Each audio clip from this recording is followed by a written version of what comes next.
ရိုက်ကြိုက်ကြားလိုက်ကြိုက်တယ်လို့စီစဉ်လိုက်ရတယ်ကျမရဲ့မနေ့စာ ပုံမှန်ဆိုရင်တင်းလာနေရစာတင်ရင်နေရှိတယ်ကျမရဲ့နားရဲ့ပါနားရဲ့မှာစာဖတ်မယ်အိမ်တန်ရှင်းလုပ်မယ်လို့ရည်ရွယ်ထားတာ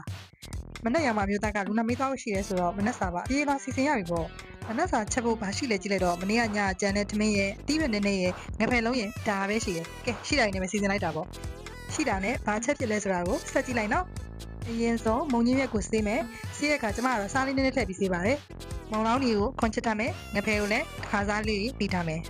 ရေဦးသီးစိမ့်နဲ့ခင်းချင်သီးလေးကစေးထားမယ်ကျက်သွန်ဒီတူကိုပပလေးလီးပြီးတော့ကျက်သွန်ဖြူကိုလည်းအကုန်ခွာထားပါမယ်။မုံလာဦးနီကိုလည်းအတုံးတိတိလေးတွေတုံးထားမယ်။မုံရင်းရွက်ကိုလည်းအနေတော်လေးပြီးထားမယ်။မုံရွက်ကိုလှီးပြီးရင်နောက်တစ်ခါထပ်ပြီးစေးတယ်။ဒီတစ်ခါတော့ကျွန်မဗီနီဂါလေးထည့်ပြီးစေးပါတယ်ရှင်။သမင်းကြော်ဖို့အတွက်သမင်းကိုရတာတွေထည့်မယ်။စား၊အကြာ၊စသားမုံ၊ဖြူစီ၊ငပြာကြီးထည့်ပြီးတော့အကုန်လုံးရောနေထားမယ်။ကျက်သွန်ဖြူနဲ့ရေဦးသီးစိမ့်ကိုလည်းထောင်းထားပါမယ်ရှင်။တဲဦးနှစ်ခုလုံးကိုစီနည်းနည်းစီပဲထည့်ပြီးတော့ပူပေးထားမယ်။ပထမတဲဦးမှာကျက်သွန်ဒီကိုစီတက်မယ်နည်းနည်းမဟုတ်တော့နည်းနည်းလေးထည့်မယ်နော်ဒုတိယတဲဦးမှာတော့မုံကြီးရွက်ထည့်ပါမယ်မုံကြီးရွက်ကအရီတောက်ဆက်ဆက်လေးချက်မှာဆိုတော့ရှည်နည်းနည်းထည့်မယ်ငရုတ်သီးနဲ့ကျက်သွန်ဖြူထောင်းထားတာလေးထည့်မယ်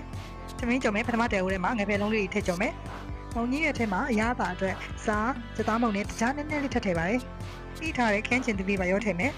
သမင်းကြော်မယ်အိုးထဲကိုလည်းမုံလောင်းဒီလေးတွေထည့်ပါမယ်တဲဦးကဖောက်ထည့်မယ်သမင်းကြော်အိုးထဲမှာလည်းရတာအတွက်ဒီနေ့မှထပ်ပြီးတော့စားနဲ့ကြက်သားမုံလေးနည်းနည်းထည့်ရငရုတ်ကောင်းလေးနည်းနည်းထည့်ပါတယ်